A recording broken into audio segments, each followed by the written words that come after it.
to stop or you have a question midway. But anyway, so Matt gave me this presentation, Marketing to Grow Your Firm with me. That's me in case you can't see my face right now.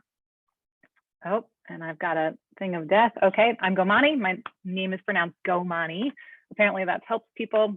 I also want to make sure that people know that I've missed stuff. This is not a great, this is not perfect. It's an imperfect presentation, but my main goal is to get some ideas flowing. Here's my team, and this is our holiday card. That's why I have my fun background myself. This is 14 of us. We just had somebody join us a couple weeks ago, so she didn't make the cut on the holiday card, but we are 15 strong. And like Matt said, our business is in Buffalo, New York, and I have a partner. I bought into the company in 2017, but I've been with it since 2008. And I work entirely on the business end of things. Like Matt said, I am not an evaluator, never have been. But I've been to a lot of AEA and I can start to talk like one now. So I know what a logic model is and I can probably lead a session. That's pretty exciting. All right. So I also want to say that if you take nothing else away from this presentation, it's this. Please never ever, when you are, trying to market yourself, being not you will fail. That is what you need to all know. You have to be genuine. Being genuine is key, especially in professional services, which is what we do. You just have to be genuine. That is like the #1 thing that's going to sell you. So that's really important. I just wanted to have a whole slide just for that. I have a lot of slides here. So what is marketing anyway? You guys might know this, but it's connecting people to your company's brand. It's entertaining people, it's educating people, it's inspiring people. And it's something that you're going to have to keep working on, right? Like this isn't just something that you do and it's done. It's an ongoing process and it takes as much time as you've decided to put into it. But the #1 thing is that the relationships you make are key for marketing professional services. So the very basics I wanted to go over, because seriously, you need to have these things. And if you don't, we need to get you there, okay? So an identity, right? Okay, this might seem really simple, but here's mine, right? We have a company name, we have a tagline, we have core values, even AEA has a mission, vision, values. If you don't have those things, that's a very basic thing that you need to have, right? So get an identity if you don't already have one. You also need a website. You love this. This is the best slide ever. You need a website, guys. It needs to be reliable looking. You need to look like somebody trusts you, like you know what you're talking about, and it needs to be clean and simple, just like this slide. Got it? Okay. You should also have a social media presence. Here's some different social medias. I'm sure you guys have heard of like TikTok and all sorts of fun new things. The key in social media engagement is that you need to have content to develop trust, to develop interest in your brand, and to engage with potential clients, right? So that's what you could use these platforms through. I do not recommend you try to go, I'm going to do all these platforms. I highly recommend you pick a platform and stick with it. It's just depending on the size of your organization, you may or may not have the capacity to do that. All right, so optional other modalities. Obviously, you need the website. You could do podcasting, webinars. I'm sure we can like brainstorm a list. You can attend conferences. But it's really important that whatever you're doing, you're having clear and consistent messages across these platforms, right? So not necessarily the same thing, but consistent messaging about who you are. You can also have a mailing list. You can get a PR person to help you. You could get a consultant to help, all things that you could do. All right, so I want to tell all of you, specifically in this community, that you need to apply your awesome eval skills to marketing, right? So a lot of people think this is so different, I don't know how to do this, but actually things like your logic models, customer journey mapping, you really need to be able to evaluate yourself to be able to do marketing for yourself well, right? The classic what, so what, now what is a great question to ask yourself. You can also do client surveys and get things like your net promoter score, which helps you understand your clients better. You can also do research on your competitors, which is super important. We always preach to people that you need to listen to your stakeholders. I'm telling you the same thing. You need to listen deeply to your clients. It's super important, right? We're really good at finding the gaps. You need to find the gaps in your own marketing, right? So neat tools to help do your research. Google Analytics can help you to see your web traffic, right? Like what people are doing on your website. There's also something called Google Trends I recently learned about, which is super cool. You can find out if your niche is trending or like what terms or what things are trending on the internet so that you can like jump on board with what's kind of hip right now. Canva is how I made this presentation, so that's something fun, but also provides you resources into what other people are using. You can also have all sorts of engines like Contact Out or LinkedIn will help you find emails and people. Like you should definitely be going out and trying to seek clients and finding them, right? Helium 10 is also what's trending on Amazon and Fiverr. This is just like a little note. A lot of people choose to outsource certain elements. It's absolutely okay to outsource work that you don't want to do. If you're not strong in graphics, like get someone else to help you with your graphics. Always try to do what you're best at. All right, so I wanted to do a really short group exercise, and I know this is a lot to take in, but I just want you guys to all think, and if you have a pen and paper, please write it down. If not, I can provide this wonderful Excel grid I made you. But this is a customer journey map, and these are kind of the boxes that you want to fill out. So questions that we want to answer are what's happening during this process, going from left to right, which is the awareness, consideration, the decision moment, the experience they had with you, and advocacy. So if you can imagine, a customer first finds you, that's awareness. Consideration is obviously, are they going to work with you?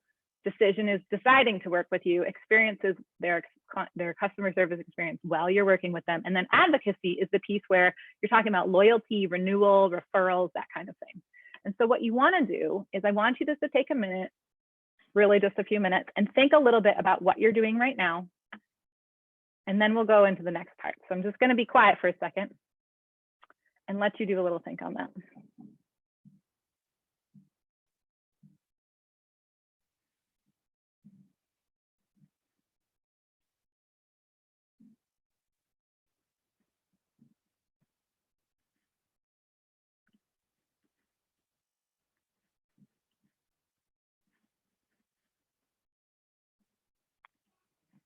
All right, so maybe you filled out something in this awareness section. That's really what we're talking about right now. But this entire experience is really marketing for professional services. So something that's really important, and you guys all know what journey mapping is, right? We're evaluators, we know what that is. It's a cool technique. You guys should do it for your clients. You can actually interview them, or you can just fill this out on your own, right? So under awareness, do you have a website? Are they finding you on social media? How did your clients find you in the first place? When they found you, were they happy, confused? What could go wrong in that experience, right? From finding you to connecting to you. When they're considering you, do you have a statement of qualifications? Do you have proposals? What does your reputation look like? Are there case studies they could look at and decide on how you are? What kind of experience do you have? What are they going to be thinking about, right? And how is that put into your materials that you're putting out there? And then how do they feel about that? Are they feeling confident? Are the materials clear? Under decision, how easy is it for someone to pick you? Do you have a digital process where they can sign quickly or move forward? Is it something that you're asking them to make a really big buy? Is it, you know, 50,000+ choice, or is it $200 choice? Those are really different types of decisions. And so thinking through their feelings on those decisions is really important. A feeling might be here is relieved that they've decided to work with you because you're going to take the complication out of something, right? An experience is really that client service as you actually have them during your project with them. So it's everything from, are you communicating with them? How's your management? Do you have some kind of onboarding? What's the quality of your service? Are you measuring your own quality of service? Like, have you gone and done a client survey and find out if they actually like what's going on? A feeling under that might be something like they're feeling engaged or grateful, or maybe they're not liking the experience. Hopefully that's not you. And then advocacy, right? This is really important because once somebody has worked with you and gone through this, I would say personally that your number one thing is getting referrals. Is that client loving your service, experiencing all of these things, and being really happy in this customer feeling section, so that they're going to be loyal, they're going to come back to you and buy more things, and they're also going to tell their friends, because that has been our number one thing since the beginning of our business. I forgot to mention, we started back in 1998, so we're about 22 years old now. The other thing is that I left us things to start doing. So maybe as you fill out something that looks like this, and you can email me later and I'll send you this lovely template. It's really fancy, I know. You can talk about what to start doing. So if you have under awareness and you start seeing where the gaps are, or maybe under the customer feeling, you're like, hey, they might not be feeling really clear in this situation. They might not. You can start changing things. So under awareness, things to start doing, maybe you didn't spell check your website, right? So maybe you need to start spell checking. It's a surprisingly big problem, and it will immediately have people lose trust in your business. All right, so I'm going to move away just to show you. Here's some examples. Please Go online and find these. You don't need to use my terrible template. Tons of people have created templates and thought through customer journey mapping, right? So it's a whole thing in business, and I highly recommend that you guys look into it in general and really consider doing it for your business. I think it's going to be your #1 tool to move your business forward. All right, more resources because I can't stop. All right, sorry, here we go. This is a great book. I love this book so much. I just came across it actually this year, called How Clients Buy, obviously. And they have this kind of metric system here, matrix, I should say, about the different steps. It's a lot like that buying journey that I was just showing you guys. But in this one, it talks about these different steps. First, the client who's specifically buying professional services needs to be aware of you. They need to understand what you're capable of doing. Something that's really problematic in evaluation is we tend to use a lot of jargon, right? So we're always saying like data and client journey mapping and all logic models, theory of change, all these things. And people don't necessarily know what those are. And so we have to really think from the customer's perspective, how are they going to understand what we do? Then they have to actually be interested in it, right? Like they have to be interested and engaged. Then they have to respect you, feel like you actually are an authority in that, trust you, which is what we talked about with the website and having that content. They have to be able, right? They have some kind of funding or ability to do it. And that means they're ready to purchase your service. I strongly recommend this book. And so I'm just putting it out here for you guys. Key takeaway, professional services are sold very differently than other services.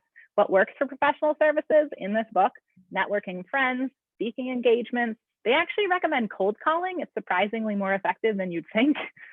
Making sure that you have potentially targeted ads. That's a lot of abilities on social media now to find the target customer base, and also having a really strong website that can really guarantee and show all of these elements or speak to each of them.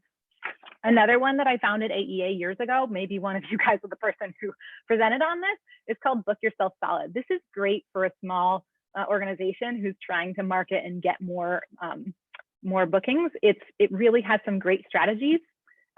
Basically, you need to create a process to reel in clients to build trust. And so one of the recommended strategies is that you host a free something that they can engage with, like a webinar or a happy hour where they can engage with you to start building those trust blocks. So that's a really great resource. This is also a really cool book that I recently came across, I think, end of last year, Leadership Strategy. Basically, this is a lot. They're talking about you're a shark and you need to act like one, and you need to not just be swimming and working in red, bloody waters. You want to find your blue ocean where you're doing your own unique niche as opposed to trying to compete with everybody else. One of my takeaways from the slide before, which is like resources, is you should go ahead and go out there and see who your competitors are, and realistically who your competitors are, right? So do some internet research, because I know you all know how to do that.